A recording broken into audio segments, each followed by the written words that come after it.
जैसे कि आज मैं जो वीडियो बना रहा हूँ पवन सिंह के छोटे भाई के लिए, जो विशाल सिंह है, जिनको अपना छोटा भाई मानते हैं। दूसरी बात, विशाल का जन्मदिन है। कैसे हो विशाल, तुमको जन्मदिन मुबारक हो। अल्लाह तुम्हारी उम्र लंबी करे, उम्र दराज करे। समर भाई कुछ बोलेंगे?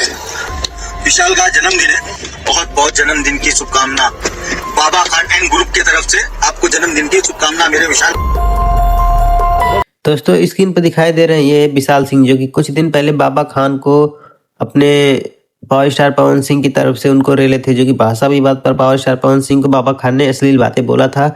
उसी पर विशाल सिंह ने बाबा खान को रेला था। पर आज आप लोग स्क्रीन पर देखें, जो वीडियो में आप सभी लोग आगे देखें, कि बाबा खान पवन सिंह को बर्थडे विश करता हुआ नजर आ रहा है, और पवन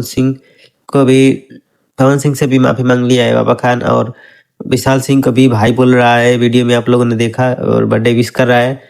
इन दोनों का क्या मैटर है कुछ समझ में नहीं आ रहा है। दोनों भाईचारा है कि मतलब कोई सोशल मीडिया पर बस वायरल होने का दिखावा था कि क्या था? आप लोगों को क्या लगता है कमेंट करके जरूर बताइएगा।